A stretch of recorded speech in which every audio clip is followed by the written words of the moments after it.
Չինաստանի զինված ուժերը Թայվանի շրջակա տարածք են տեղափոխել ցամաքային զորքեր, նավատորմի, ռազմաօդային ուժերի և հրետանային ստորաբաժանումներ։ Արդարություն, առաքելություն 2025 անվանումը կրող լայնածավալ զորավարժությունների համար։ Սա Չինաստանի կողմից իրականացվող արդեն 6-րդ խոշոր ռազմական զորավարժությունն է 2022 թվականից ի վեր Նենսի Փելոսի Թայվան կատարած այցից հետո։ Զորավարժությունները տեղի են ունենում Ամերիկայի Միացյալ Նահանգների կողմից Թայվանին 11.1 միլիարդ դոլարի զենք վաճառքի մասին հայտարարությունից հետո տարածաշրջանում լարվածության աճի պայմաններում։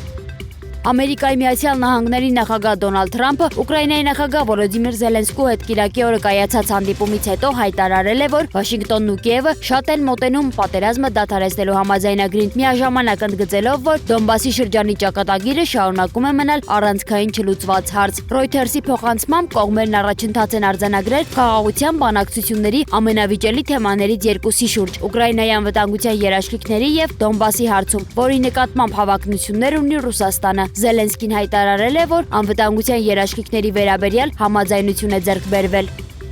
Իսրայելի վարչապետ Բենյամին Նեթանյահուն մեկնում է Միացյալ Նահանգներ։ Times of Israel-ի փոխանցմամբ երկուշաբթի օրը նա կհանդիպի Ամերիկայի Միացյալ Նահանգների պետքարտուղար Մարկո Ռուբիոյի, ապա նախագահ Դոնալդ Թրամփի հետ։ Հանդիպումների օրակարգի վերաբերյալ մանրամասներ չեն հաղորդվում։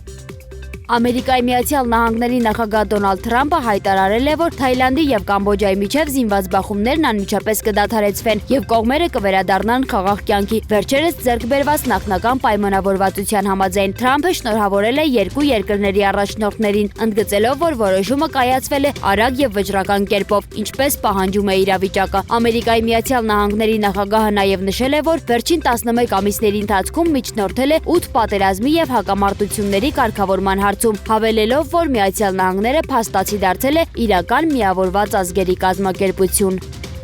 Հոմսի մզկիթում տեղի ունեցած պայթյունից հետո Սիրիայում ալավները զանգվածային բողոքի ցույցեր են կազմակերպել։ Տեղական լրատվամիջոցների փոխանցմամբ ակցիաները պարբերաբար ուղեկցվում են բախումներով իշխող ռեժիմի ներկայացուցիչների հետ։ Նշվում է, որ ցույցերը ցրելու ընթացքում 2 ոստիկան վիրավորվել է ոստիկանական բաժանմունքի ուղղությամբ նետված ձեռքի նռնակների հետևանքով։ Լաթաքեայում եւս հաղորդվում է անվտանգության ուժերին պատկանող ավտոմեքենաների հրկիզման մասին։